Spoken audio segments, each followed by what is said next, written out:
Gente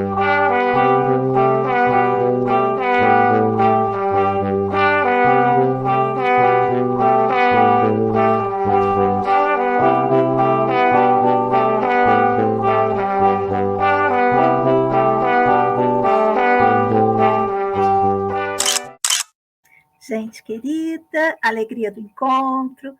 Sou Nina Veiga e estou aqui no canal Paz e Bem a produzir conhecimento a partir da antroposofia da imanência, num ativismo delicado por uma estética da vida viva. E hoje estamos aqui para o nosso programa Antroposofia da imanência, ativismo delicado por uma estética da vida viva. E o tema dessa nossa 15ª temporada é Esferas da Insurgência. E o episódio 3 é Precisa-se de aliados. Um alerta que dá o tom ao episódio. Diz: dirigimos-nos aos inconscientes que protestam. Procuramos aliados, precisamos de aliados e temos a impressão de que esses aliados já existem, de que não esperaram por nós, de que há muita gente que está farta, que pensa, sente, trabalha em direções análogas às nossas. Nada a ver com moda, mas com o ar do tempo mais profundo, no qual se fazem investigações convergentes em domínios muito diversos. Deleuze e Guattari, usado pela nossa autora, ela que se apresenta, Sueli Rounik. Vamos escutar um pouquinho. O som não é tão bom, mas vale a pena para a gente pegar também o contexto da experiência dela. Não vou ficar aqui, porque vocês interessante conversar, né? O que permite essa avaliação que oferta? Faz uma avaliação vital, não moral. E a interpretação que eu vou fazer, essa produção de pensamento que vai se produzir, ela é, da maneira como eu escrevi isso, ela é uma interpretação que depende sempre do grau de potência vital que está sendo afirmada naquela ação.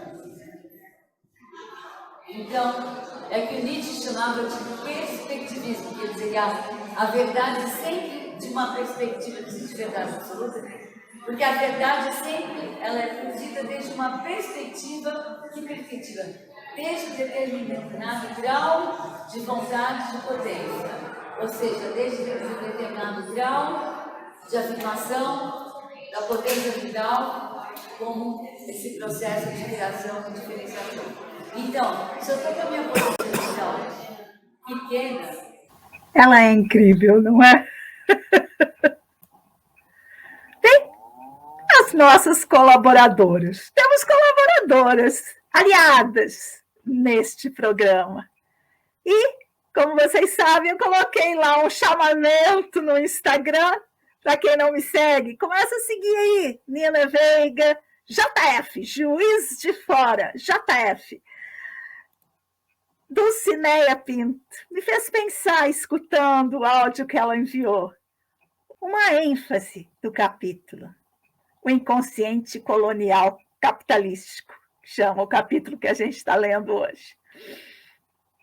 Essa ênfase é a fita de Moebius, inspirado numa criação de Lygia Clark, caminhando. Boa parte do livro da Sueli tem também os anexos que a editora N1 trouxe para a gente fazer a nossa própria fita.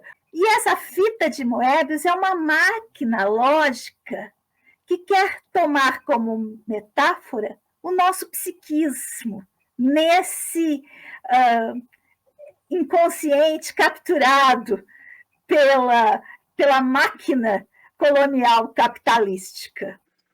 E vou fazer aqui meu jabá.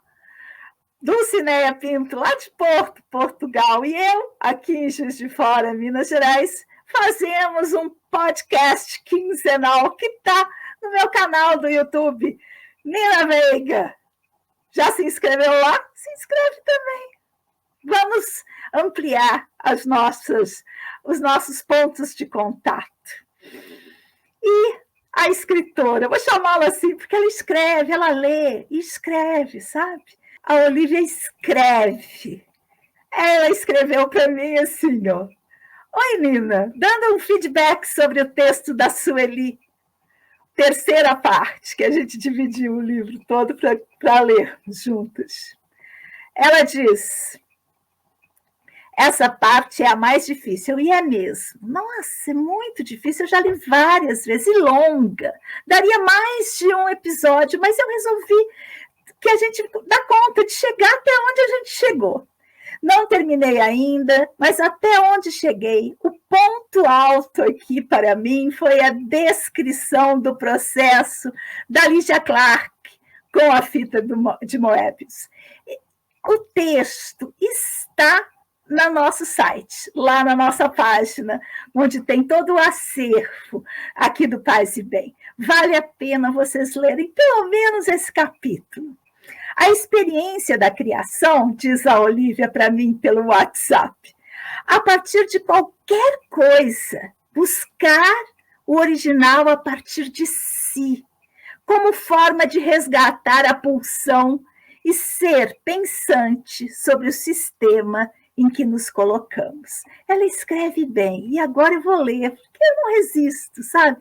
Eu queria trazer apenas umas frases, mas eu achei, não, vale a pena o exercício da leitura, mesmo porque a nossa capacidade de atenção está muito diminuída com esse aparelho que deixa tudo com 20 segundos. Não, volta, se não entendeu, volta a fita, como a gente dizia antigamente. Volta o vídeo, para um pouquinho, lê junto. Ó, ela diz assim, essa parte é mais difícil. Precisamos de aliados. Encontramos aliados. Somos afastados dos aliados. Precisamos de aliados. Encontramos aliados. Somos afastados dos aliados. Quantas e quantas vezes a gente encontra por aí pessoas que são nossas aliadas e que a vida as afasta, e a gente não consegue mais nutrir e ser nutrido por elas. De novo, a Olivia fala, se repetir as frases assim, pode dar a ideia de círculo vicioso. Seria interessante pensar em uma nova forma de encontrar aliados e manter os aliados e encontrar mais aliados. Mas a ideia que gostaria que ficasse é a de que estamos constantemente num processo de reconhecimento, de estabelecimento e desconexão com uma posição ou postura. Isso nos levaria para uma lemniscata, que é uma outra forma muito usada na antroposofia. Isso tem como inspiração a descrição do processo da Lydia Clark com a fita de Moebius. A possibilidade de criar a partir do que já existe, ou repetir a partir desse referencial. E ecoa na minha mente a frase do Gonzaguinha: nós podemos muito, nós podemos mais, vamos lá fazer o que será. Eita, Gonzaguinha! Depois do evento da Covid-19, diz Olivia Gonzalez, sobre o capítulo O Inconsciente Colonial Capitalístico, que é o que nós estamos estudando hoje, que está na página 28 do livro Esferas da Insurreição. Diz a Olivia. Depois do evento da Covid-19, fica ainda mais fácil reconhecer quando uma atmosfera se torna tóxica. E comparar essa experiência, não por acaso, com a situação política que vivíamos na mesma época, reforça ainda mais essa ideia sufocante. Enfatizar essas duas imagens, social e política, serve para exemplificar a atmosfera criada por esse sistema colonial capitalístico, representado pelo presente movimento neoliberal globalizante disforme. Disforme no sentido de retirar a pulsão individual a favor de uma coletividade descaracterizada e a serviço de um bem maior alheio à necessidade dos indivíduos. Pergunta a Olivia para nós: como fomos parar nesta armadilha? Não é uma construção recente. Vem se sofisticando desde o final do século XV. Embora a versão mais conhecida comece a se formar na virada do XIX ao XX e intensifica-se após a Primeira Guerra Mundial. Tivemos desconstruções importantes logo após, principalmente no período entre os anos 60 e 70. E, por fim, consolida-se na década de 90.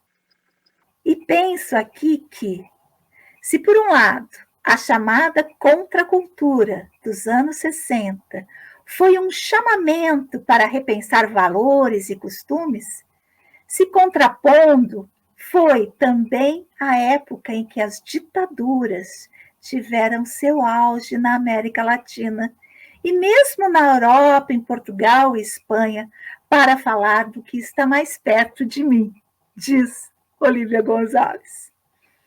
E ainda nos anos 90, apesar de ser o período da consolidação do movimento neoliberal, o movimento grunge era aquele que recusava performance e sofisticação na atuação, buscando um comportamento mais desleixado e avesso ao consumismo, retratando uma angústia pelo que se apresentava no mundo, mesclado a um sarcasmo, provavelmente reflexo dos efeitos nefastos mais claramente sentidos do tal sistema colonial capitalístico.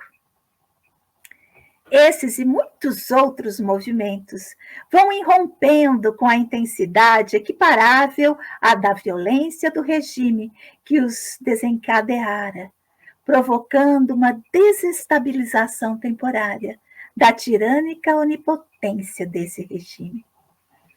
E com a mesma velocidade com que surgem, desaparecem, para logo ressurgir de um outro modo em outros lugares, tal qual a experiência promovida por Lígia Clark, artista brasileira, em seu Caminhando.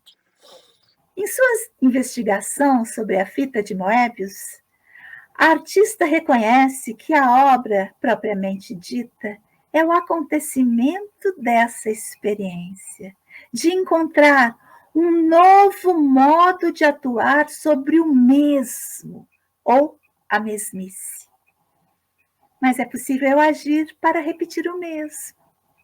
Falar sobre essas questões é alertar com um clamor, um protesto, um chamado pela busca de aliados. Mas para isso é importante que se reconheça a modalidade inconsciente, colonial, capitalístico, introduzida pelo capitalismo financeirizado e neoliberal, a qual se define pelo sequestro desta força no próprio nascedouro de seu impulso germinador de mundos.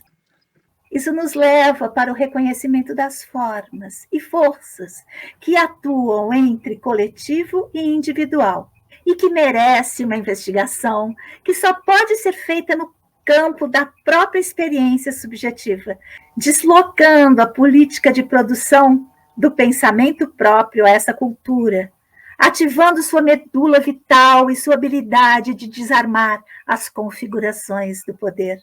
Sendo que pensar em insurgir-se torna-se uma só e mesma prática. Uma não avança sem a outra. Porém, essa é a questão individual, mas não isolada, nem em si, nem no contexto. Nem em si, porque o indivíduo está no contexto social, que derrama sobre ele forças que o formam, mas sobre as quais não pode ser nem omisso nem submisso.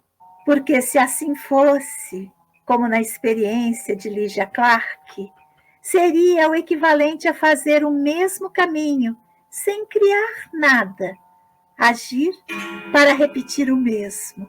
Mas o manifesto aqui é: busquemos aliados, aliados para fortalecer nosso pensamento, que se realiza com a potência criativa.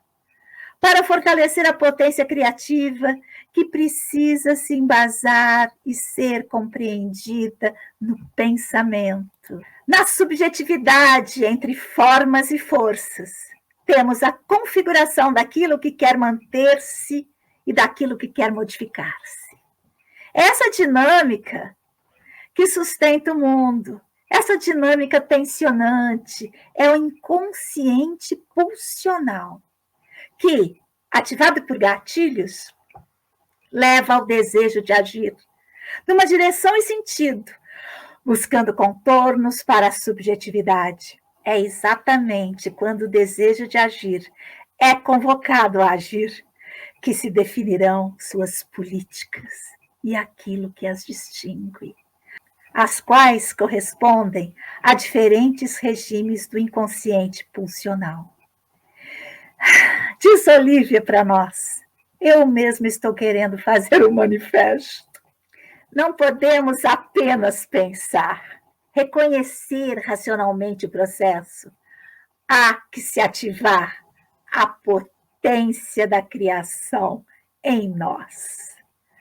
Muito obrigada às minhas aliadas, Dulcineia Pinto e Olívia Gonzalez, pela potência da leitura e da leitura da leitura. Lembrando que o efeito de sentido pretendido por essa temporada é fazer ver que existe, fazer ver que temos quem pensa nisso. Podemos nos aliar a essas pessoas que estão pensando, por mais difícil que seja compreender os seus ditos. Vamos lendo, vamos avançando, vamos nos acostumando ao léxico. Essa semana escutei também do Bruno Latour, uma pessoa citando, ele dizia, a produção de gestos barreira, gestos que impedem, que procuram impedir que essas forças que querem nos adoecer prevaleçam. Aí, algumas palavras recortadas. Eita, eu trouxe. Algumas mexem. Eu ainda vou falar da fita de Moebius. Eu deixei lá no nosso site vários vídeos sobre esse assunto, mas quero que vocês leiam também. Então, claro, começamos aqui na página 29 com a citação de Deleuze e Guattari. Procuramos aliados. Vem ser aliado. Capitalismo cognitivo. Isso é uma coisa muito importante para nós. E nós estamos cada vez mais enfronhadas em guerras cognitivas. Essas guerras cognitivas nos mantêm refém, capturam a nossa força de viver. Então, diz assim, em sua nova versão, é da própria vida que o capital se apropria. Mais precisamente, da sua potência de criação e transformação na emergência mesma de seu impulso, ou seja, de sua essência germinativa. Porque a gente está acostumado a pensar que ele se apropria da nossa força de trabalho, mas não mais. A nossa força vital é o que ele quer apropriar-se agora. Eu fiz uma anotação ali no rodapé que diz assim: segundo Silvia Federici, a casa escapa do capitalismo cognitivo. Por isso, nós, nas nossas pesquisas, nas nossas ações, investimos tanto no conceito de casa. Por quê? Porque reconhecemos aí um lugar para escapar, para habitar ranhuras, para conseguir espaços de vida que o capitalismo não queira adentrar. E, já que a nossa Olívia citou a pandemia foi quando o capitalismo quis entrar em nossas casas. Mas a gente não pode deixar não, tá, gente? Agora, isso aqui realmente mexeu comigo. Mexeu demais comigo. Por quê? Porque eu sou da geração desses movimentos que a Sueli Honig traz. Desses movimentos, a gente ia ser da nova... Nós éramos o movimento Nova Era, íamos criar um mundo novo, com consciência, com vontade. E ela traz: consciência e vontade são insuficientes. E aí ela diz assim, eu vou ler porque vale muito a pena. Uma inquietação move a escrita desse ensaio, nos diz Sueli Honig. Se já é um passo importante reconhecer que não basta resistir macropoliticamente ao atual regime e que é preciso agir igualmente para reapropriar-se da força de criação e cooperação, ou seja, atuar micropoliticamente. Reconhecê-lo racionalmente não garante ações eficazes nessa direção. Não basta a gente saber que existe uma força micropolítica. Não é suficiente. Aí ela continua. É que a reapropriação do impulso da criação só se efetua ao incidir sobre as ações do desejo, de modo a imprimir-lhe sua direção e seu modo de relação com o outro. A gente tem que atuar sobre cada relação, seja a relação até mesmo com um objeto, com uma pessoa, com um animal. É ali, em cada um desses gestos, que a gente tem que transformar o nosso modo de agir, que a gente tem que se descolar desse sistema que está nos apequenando. No entanto, segue Sueli Honig, tais ações tendem a chocar-se com a barreira da política de produção da subjetividade e do desejo inerentes ao regime vigente. Como em qualquer outro regime, é o modo de subjetivação que nele se produz que lhe confere sua consistência existencial, sem a qual ele não se sustentaria. Um não vai sem o outro. Ou seja, somos nós, são os nossos modos de agir que sustentam esse sistema colonial capitalístico. No caso da nova dobra do regime colonial capitalístico, o abuso da pulsão vital nos impede de reconhecê-la como nossa, o que faz com que sua reapropriação não seja tão óbvia como gostaria nossa vã razão. Não é tão simples, só estudar a casa não basta. Levando isso em consideração, conclui aqui nossa autora. É evidente que não se logra retomar as rédeas desta potência por um simples decreto da vontade. Não basta querer. É isso que me tirou um pouco. Ai, me entristeceu. Vou retomar, porque é importantíssimo a gente perceber isso. Levando isso em consideração, é evidente que não se logra retomar as rédeas dessa potência por um simples decreto da vontade, por mais imperiosa que esta seja, nem por meio da consciência, por mais lúcida e bem intencionada. Tô ferrada! Mas vamos em frente, não é? Agradecemos demais os aliados, as aliadas, as autoras, os autores, aqueles que perpassaram por esse episódio. Procura-se aliados, procuramos aliados. Agradeço demais e sigamos juntos, pois assim somos mais fortes.